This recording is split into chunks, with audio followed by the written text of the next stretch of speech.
Welcome to the Music Industry and Funding Resources Workshop. Today's workshop is actually more like a mini interview of our incredible panel here.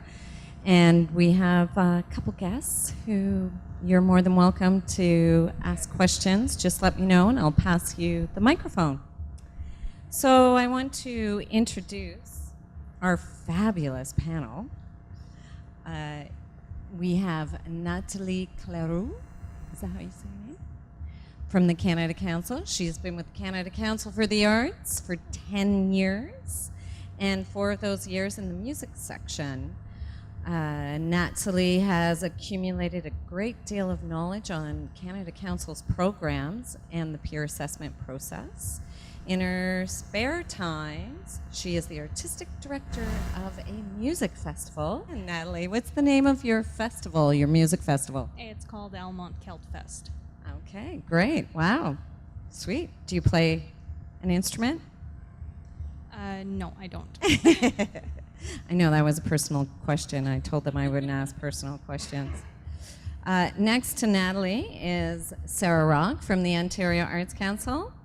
Sarah is a filmmaker, writer, arts administrator, and activist who has been involved in a number of community-based arts and Aboriginal history projects. Past work experiences includes development coordinator at the Centre for Indigenous Theatre, programmer in New Zealand at a Maori arts and cultural organization. And she was the co-founder, producer of Okanagan Wingash Collective, based in the Kawarthas region in Ontario. She has an honors BA in Indigenous Studies from Trent University. And Sarah's been with the Ontario Arts Council since 2007 as the Aboriginal Arts Officer. And next to Sarah is Carolyn Mats from the city of Ottawa. Carolyn has studied music at Queen's University and has a MA in musicology from the University of Toronto. She has worked in arts administration in various capacities before joining the Department of Canadian Heritage as a program officer. She worked in a number of arts funding programs there, including the Canada Arts Presentation Fund, the Canada Cultural Spaces Fund, and Building Communities Through Arts and Heritage Fund. In 2012, Carolyn took a sabbatical, a 1-year sabbatical, to join the National Arts Centre to manage the Music Alive program, which promotes music education and music making in Canada's remote northern communities. She is currently a cultural funding officer for the city of Ottawa. So thank you, ladies, for joining us on this hot, beautiful second day of summer. So this panel and this workshop series is focused on music in particular. Maybe you could talk about one of your favorite music-related program that or activity that was funded. I'm going to change this up a little bit so you're not just talking about your program specific, but how that process went, like how you developed or supported an artist through a process to support their activity. It could be a music festival, a music CD recording, that type of thing. I have one. Oh, Sarah. I just was thinking about a project that was funded through Aboriginal Arts Projects. So if you're an Aboriginal artist living in Ontario, you also have an option of, in most arts councils, you apply by your discipline into that office. But there are also other offices like Aboriginal Arts, which are open to Aboriginal artists specifically. And that the difference being that it's multidisciplinary office and you're being assessed by Aboriginal people.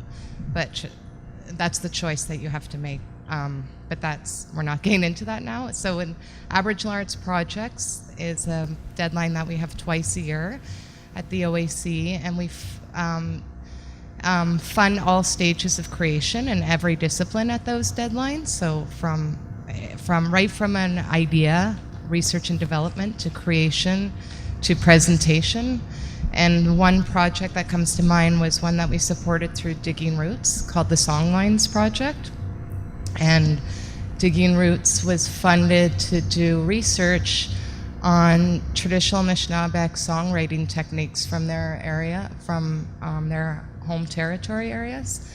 So it was research and development, but not taking, here's a band and two artists who are really classically trained in Western Euro styles of music and blues specifically, but then they decided to enhance their practice, that they wanted to go back to their home communities and talk to artists and elders there about just saying, how are songs composed? How are, I don't know how many people are doing it, or who held that knowledge. And that's significantly, it was funded. It was funded to quite amount because it was a large project. It involved gathering information and then recording, both through video and other forms of documentation. And then that led into a later grant that they applied for to future recording. But it was really I thought it was a pretty rad project that they said has really enhanced their career and their own songwriting practice. And yeah, that's one of my favorites. That's great. That's a beautiful project. Mm-hmm.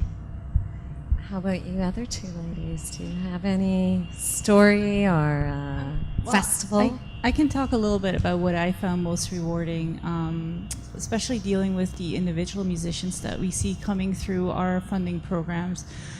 I guess we'll go into more details about what they are later on, but what I found most rewarding is that it happens every once in a while that an artist takes you up on the offer and contacts you before applying, which is always nice. And these are often first-time applicants who have no experience writing these applications. So it's really nice to work with them to explain just, what a funder or peer assessor would be looking for, which might be different from how they would describe their own practice. And it's nice to see that come to fruition. And I will get back to that often throughout this talk, as if there's one tool I can, insist on you using when you apply for funding, is that talk to the funding officers. At least in our case, that's what we're here for. We're always willing to listen. We're willing to talk about your projects. We're willing to give you feedback in terms of how it might or might not fit into our funding programs. So yeah. Okay. Well, one of the feel-good stories, I guess, is when we get emerging artists and as first-time applicants in the music section, because the assessment process is about 95% artistic. It's always wonderful to see an emerging first-time applicant receive funding, because the committee has seen how wonderful their music is, and they're able to be funded to, I guess, get the jump start on their career through one of our programs. And we see that happening quite a bit. We've, in the past, helped out a tribe called Red with travel grants, recording grants. So it's nice to see how far they've now gotten from their beginnings through the help of the Canada Council, and I'm sure probably the City of Ottawa and the OAC.